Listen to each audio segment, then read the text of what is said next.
y amén.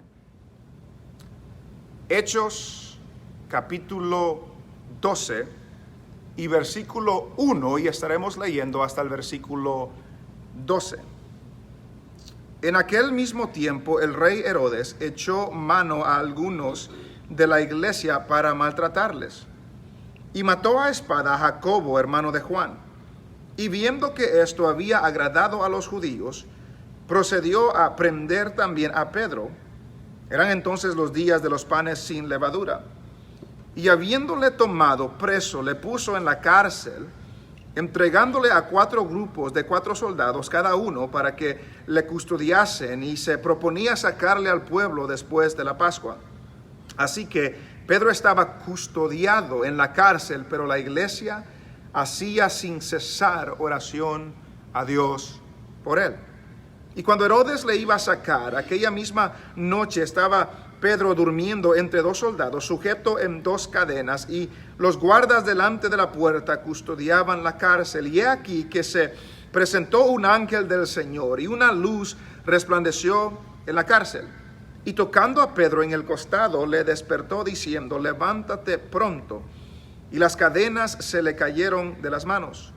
Le dijo el ángel: cíñete y átate las sandalias. Y lo hizo así.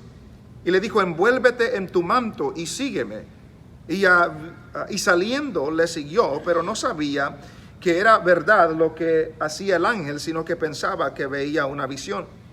Habiendo pasado la primera y la segunda guardia, llegaron a la puerta de hierro que daba a la ciudad, la cual se les abrió por sí misma, y salidos pasaron una calle.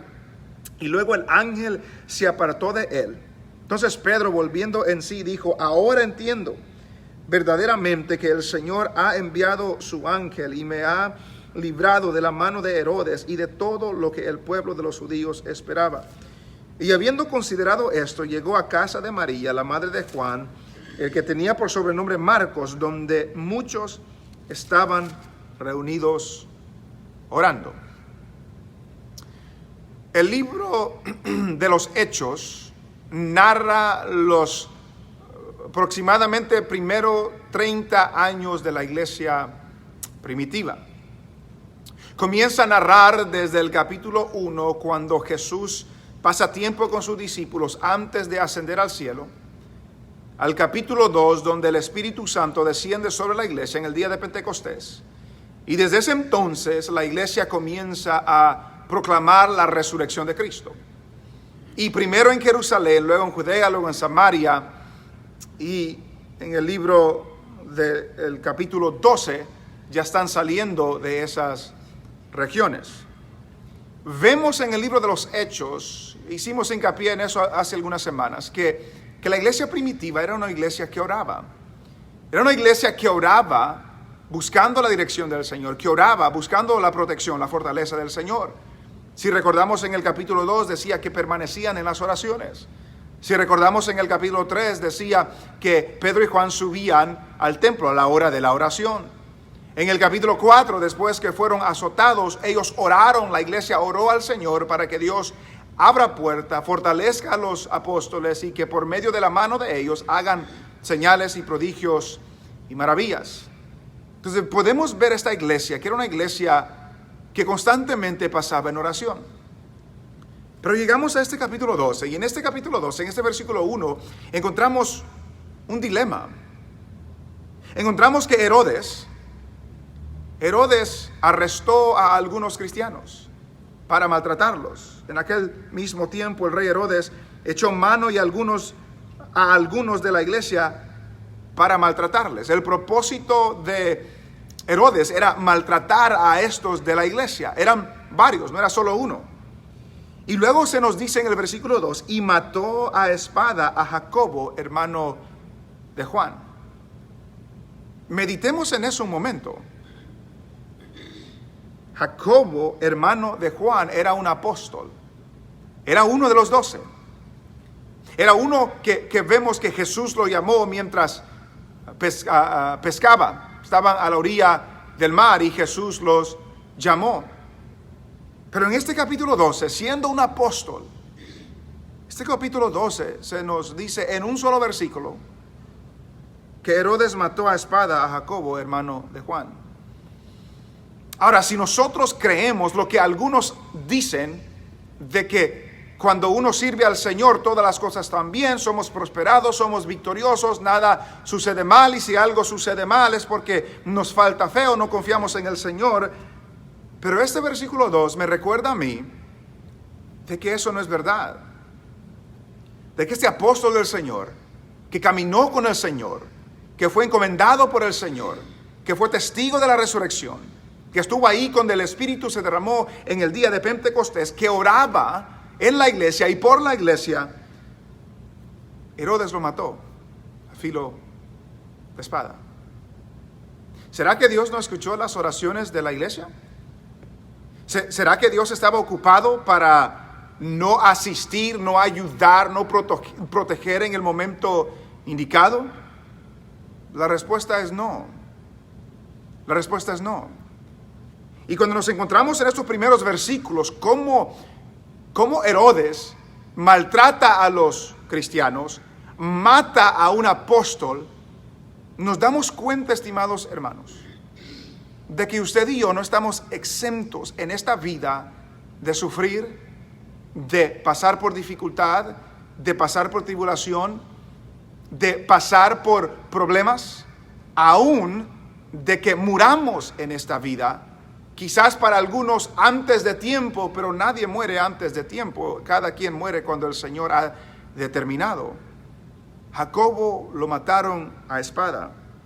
Versículo 3, y viendo que esto había agradado a los judíos, procedió a prender también a Pedro.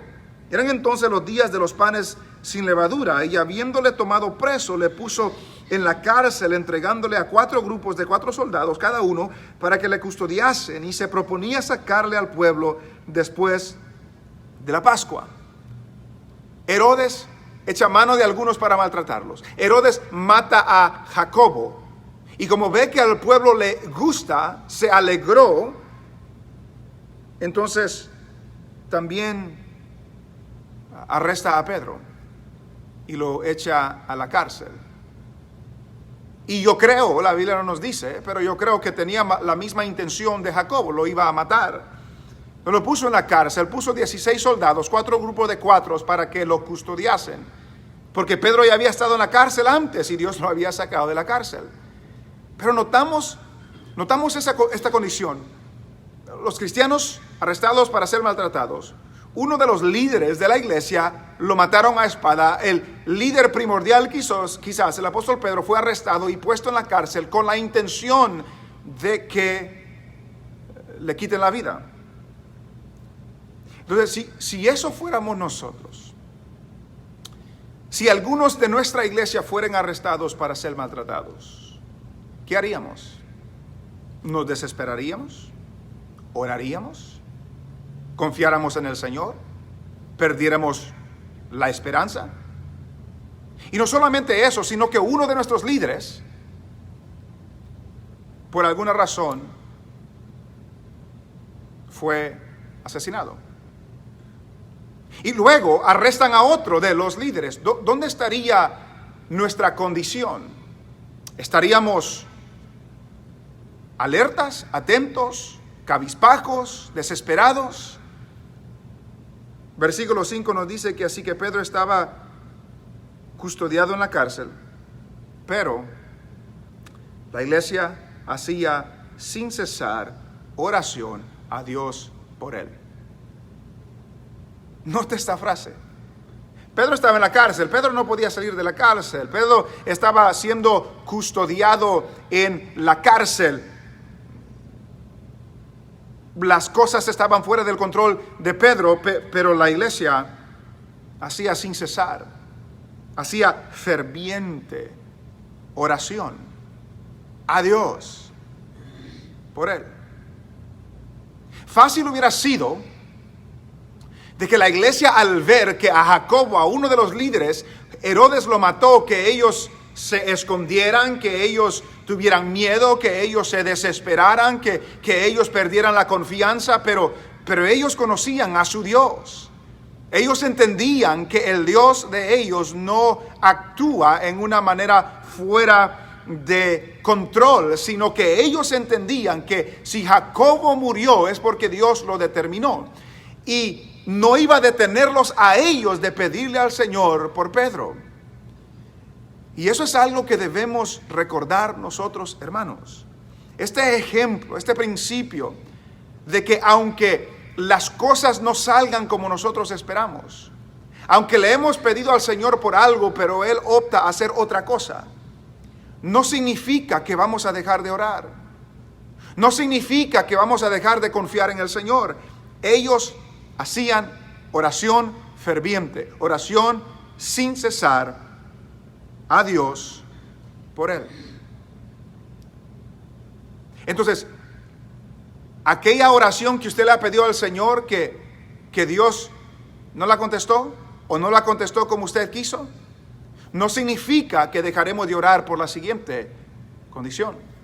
Aquella enfermedad por la cual usted oró, pero el Señor no la quitó, no significa que vamos a dejar de orar por la siguiente enfermedad.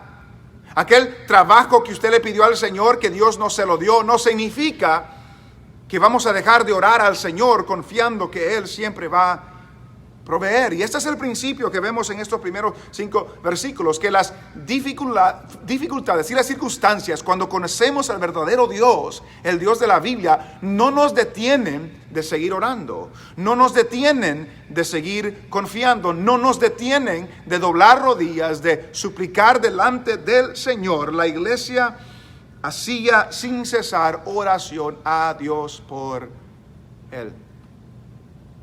Tenga mucho cuidado de escuchar a aquellas personas que solo le pintan un panorama hermoso, un camino de color de rosas, que solo le prometen bendición y que solo le prometen prosperidad y solo le prometen sanidad y solo le prometen cosas buenas, cuando la realidad de las cosas es que el Dios de la Biblia permite que cosas le sucedan a sus hijos por diferentes razones y por su propia voluntad y por sus propios propósitos. Y por eso dije al principio que muchas veces nos atenemos a lo que nos dijeron acerca de Dios y se nos olvida lo que la Biblia dice. Se nos olvida de que Dios está con nosotros, estemos enfermos o no estemos enfermos. La iglesia hacía sin cesar oración por Él. Pero notamos algo más en la cárcel. Versículo 6. Y cuando Herodes le iba a sacar, aquella misma noche estaba Pedro durmiendo entre 2 soldados. Note Pedro. Pedro no estaba desesperado. Pedro no estaba diciendo, Señor, ¿por qué yo? ¿Por qué yo? ¿Por qué nadie más? ¿Por qué no aquella persona? Me has abandonado, me has desesperado, me has desamparado. Pedro estaba durmiendo entre 2 soldados. Y me recuerda lo que dice Jeremías: tú guardarás en completa paz aquel cuyo pensamiento persevera en ti, porque en ti ha confiado. Pedro conocía a su Dios. La iglesia conocía a su Dios y por lo tanto hacía oración ferviente sin cesar a Dios por Pedro. Pedro conocía a su Dios y por lo tanto Pedro no estaba desesperado, sino que estaba durmiendo en medio de 2 soldados. Y cuando Herodes le iba a sacar, aquella misma noche estaba Pedro durmiendo entre 2 soldados, sujeto con 2 cadenas, y los guardas delante de la puerta custodiaban la cárcel. Habían soldados en la cárcel, habían soldados afuera de la cárcel custodiando, y Pedro durmiendo en la cárcel. Versículo 7. Y he aquí se presentó un ángel del Señor, y una luz resplandeció en la cárcel. Y tocando a Pedro en el costado, le despertó diciendo, levántate pronto. Note lo que está sucediendo ahí. Recuerde, en ese tiempo no habían luces. Era oscuro. Ahora imagínese que estando en la oscuridad, se presenta un ángel y una luz resplandece en esa cárcel. Note el milagro, el hecho de que Pedro durmiendo entre 2 soldados, esta luz resplandeció, pero los otros 2 soldados no la vieron. Los soldados que estaban custodiando no vieron esta luz resplandeciente. No se despertaron si estaban dormidos. Esta luz ni a Pedro despertó, sino que el ángel tuvo que tocar a Pedro para despertarlo. Y aquí se presentó un ángel del Señor y una luz resplandeció en la cárcel, y tocando a Pedro en el costado le despertó diciendo: levántate pronto. Quiero que notemos algo en los versículos que siguen. Quiero que notemos esto. Un milagro está a punto de suceder. Dios está a punto de hacer algo en esta situación. Está a punto de sacar a Pedro de la cárcel. Pero notamos en lo que vamos a leer, que el ángel no llegó a la cárcel, no recogió a Pedro en sus brazos y lo llevó hacia afuera. El ángel no hizo eso. Note lo que el ángel hace. Otra vez versículo 7. Y aquí que se presentó un ángel del Señor y una luz resplandeció en la cárcel, y tocando a Pedro en el costado le despertó diciendo: levántate pronto. El ángel no levantó a Pedro. El ángel le dijo a Pedro que se levante. Pedro se tuvo que levantar y las cadenas se le cayeron de las manos.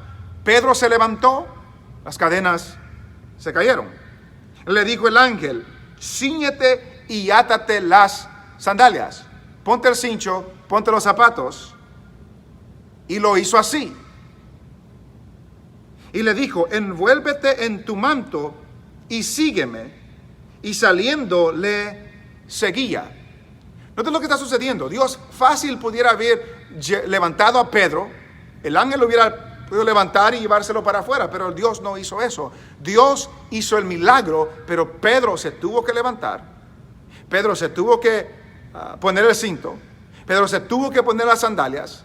Pedro se tuvo que envolver con el manto. Pedro tuvo que seguir al ángel. Y el punto que quiero que entendamos, o que se nos quede grabado de esto, es que Dios estaba haciendo algo. Dios estaba obrando. Dios estaba haciendo el milagro. Pero Pedro tenía su parte que hacer, y esa parte era obedecer exactamente lo que el ángel estaba diciendo. Y no podemos esperar, hermanos, que Dios obre en una manera favorable si nosotros no le estamos obedeciendo. ¿Qué pasaría, hipotéticamente, si Pedro no se hubiera levantado? ¿Qué pasaría si Pedro no se pone las sandalias? Si Pedro no se ciñe, si Pedro no envuelve su manto. Pedro hizo exactamente lo que este ángel le dijo que haga. Y si usted, hermano, espera bendición de Dios, no lo puede hacer si no hacemos exactamente lo que Dios nos dice en su palabra. Queremos ser bendecidos, necesitamos obedecer al Señor. Queremos que el Señor obre a nuestro favor, necesitamos obedecer al Señor. Ahora, no es garantía que si obedecemos exactamente al Señor, nada nos va a suceder. Ya vimos que a Jacobo lo mataron. Pero también es incoherente pensar de que estoy en desobediencia, pero aún quiero que el Señor obre a mi favor. No. Y es en esas ocasiones que Dios trae algo para hacernos reflexionar que estamos en desobediencia y necesitamos obedecer. Pedro no estaba en desobediencia, pero en nuestros casos necesitamos obedecer exactamente lo que Dios nos dice. Y lo que Dios nos dice no lo vamos a escuchar en un sueño, no lo vamos a recibir en una visión. Lo que Dios nos dice ya está dicho, está en su palabra. Dios puede hablar en visión, Dios puede hablar en sueños, pero Dios ya ha hablado en la palabra profética más segura. Nos dice Pedro más adelante: levántate, cíñete, ponte las sandalias, envuélvete el manto y sígueme. Todo eso lo tuvo que hacer Pedro. Dios obra milagrosamente, pero Pedro tuvo su parte también. Y también, hermanos, lo podemos aplicar en la siguiente manera. Muchos padres oran por sus hijos que Dios los salve, pero ellos nunca le hablan del evangelio a sus hijos. No comparten el evangelio. No le modelan una fe no fingida, una fe no hipócrita. Muchas personas quieren conocer más al Señor, pero no leen la Biblia, pero no se acercan al Señor en oración. Entonces, Dios hace la obra pero los medios que ha determinado para que la obra se haga están en nuestras manos. Levántate, cíñete, ponte las sandalias, sígueme. Versículo 9. Y saliendo le seguía, pero no sabía que era verdad lo que hacía el ángel, sino que pensaba que veía una visión. Habiendo pasado la primera y la segunda guardia, llegaron a la puerta de hierro que daba a la ciudad, la cual se les abrió por sí misma, y salidos pasaron una calle, y luego el ángel se apartó de él. Entonces Pedro, volviendo en sí, dijo: ahora entiendo verdaderamente que el Señor ha enviado su ángel y me ha librado de la mano de Herodes y de todo lo que el pueblo de los judíos esperaba. Note esa palabra, ahora entiendo. Pedro ya se había levantado, Pedro ya se había ceñido, Pedro ya se había puesto las sandalias, Pedro ya había envuelto su manto, Pedro ya había seguido al ángel, Pedro ya estaba afuera de la cárcel, y estando afuera de la cárcel, Pedro recapacita y dice: ahora entiendo que Dios envió su ángel y me sacó de la cárcel. Hermanos, recordemos esto: Dios siempre está obrando. Dios siempre está trabajando. Dios siempre está desarrollando su propósito. Dios siempre está desarrollando sus decretos, lo veamos nosotros o no lo veamos, lo entendamos nosotros o no lo entendamos. Pedro en el momento no entendía lo que Dios estaba haciendo, pero después que salió de la cárcel entendió: ahora entiendo que Dios estaba obrando, ahora entiendo que Dios envió a su ángel para sacarme de la cárcel, para librarme de Herodes, para librarme del pueblo. Ahora lo entiendo, pero cuando estaba sucediendo no lo entendía. Hermanos, si usted es del Señor, recuerde esto, tenga esto por seguro: si usted es del Señor, Dios está obrando en su vida para su beneficio. El beneficio suyo no es necesariamente lo que usted cree que es su beneficio. El beneficio suyo es lo que Dios ha determinado que es su beneficio. Y el beneficio primordial que el Nuevo Testamento nos enseña que es del cristiano es que Dios nos está haciendo conforme a la imagen de su Hijo Jesucristo. Es lo que Romanos 8:28 nos dice, que a los que aman a Dios, todas las cosas les ayudan a bien. Esto es, a los que conforme a su propósito son llamados. Y luego dice que a los que antes llamó los conoció, los predestinó, los llamó, los justificó, los glorificó. ¿Para qué? Para que fuesen hechos conforme a la imagen de su Hijo Jesucristo. Hoy quizás no podamos ver lo que Dios está haciendo. Hoy quizás usted está desesperado, no puede contestar por qué me suceden estas cosas a mí, o por qué Dios no escucha mi oración, o por qué Dios me ha abandonado. Pero si usted es hijo de Dios, es hija de Dios, Dios está obrando para su beneficio en su vida. Y pueda llegar el día, mañana, en un año, de que podamos reflexionar en lo que ha pasado y decir: oh, ahora entiendo lo que Dios estaba haciendo. Ahora entiendo de dónde Dios me sacó. Ahora entiendo, ahora veo cómo Dios me ha librado. Ahora veo cómo Dios me ha guardado. Ahora veo cómo Dios me ha transformado. Entonces yo no sé lo que está pasando usted. Yo no sé. Puede ser por prueba, puede ser porque ha fallado al Señor, o está en desobediencia, o Dios lo está probando, o Dios lo está moldeando para ser más como Cristo. No sé. Eso sí es verdad, Dios lo está haciendo más como Cristo. Pero si usted es hijo de Dios, Dios está obrando. Dios está obrando. Y si ha orado por sanidad y Dios no lo ha hecho todavía, Dios está obrando. Y quizás hoy no lo entienda, pero puede ser como Pedro, que después puede decir: oh, ahora entiendo. Ahora entiendo. Y por eso al principio dijimos, hermanos, de que es importante saber lo que la Biblia nos dice acerca de Dios, no lo que la gente dice. La Biblia es la que no falla, la Biblia es la que nos dirige, la Biblia es la que Dios nos ha dejado como nuestra regla de fe, como un estándar de verdad que no cambia.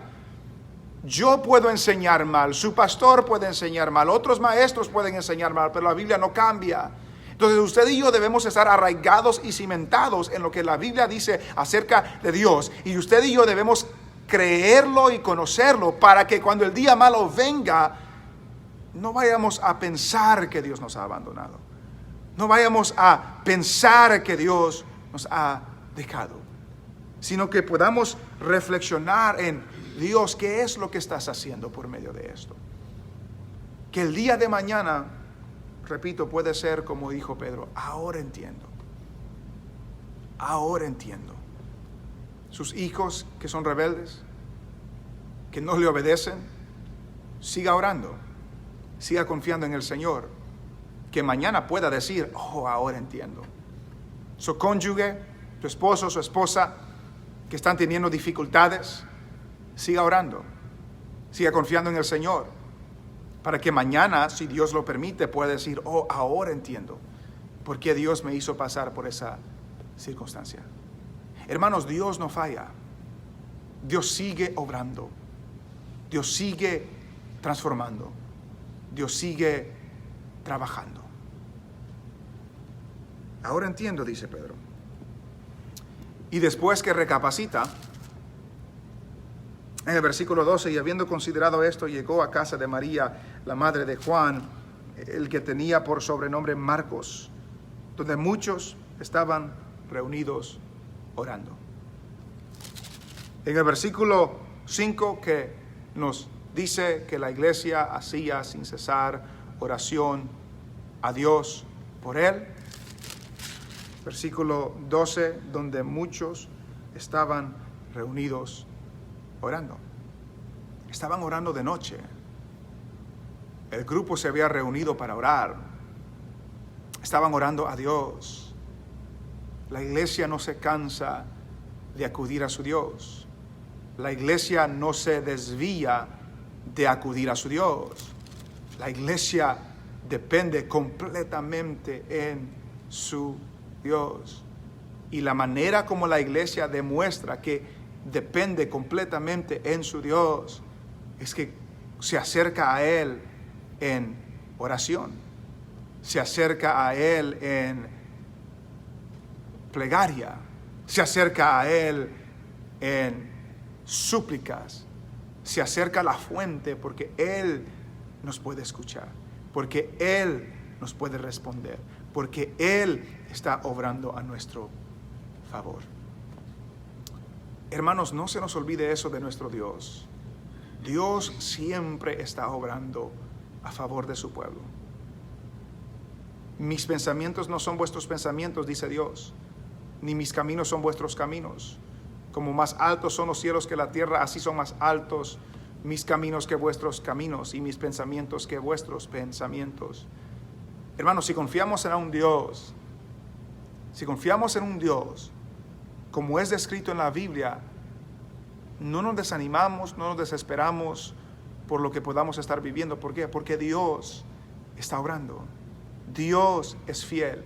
Y en esa obra de Dios y en esos propósitos de Dios, puede haber que haya dificultad, puede haber que haya abundancia, puede haber que haya enfermedad, puede haber que haya salud, puede haber que haya muerte, puede haber que haya vida. Pero Dios está obrando. Y podemos llegar al punto, como Pablo dice, para mí el vivir es Cristo y el morir me es ganancia. Dios sigue obrando. Dios sigue trabajando. Él no nos deja. Él no nos desampara. Y cuando estamos en alguna prueba o dificultad, confiemos en Él. Sigamos orando. Obedezcamos su palabra. Obedezcamos lo que nos dice. Y después seguimos orando, seguimos confiando, seguimos esperando en aquel que tiene cuidado de los suyos. Ese es el Dios de nosotros, hermanos. Ese es el Dios de la Biblia.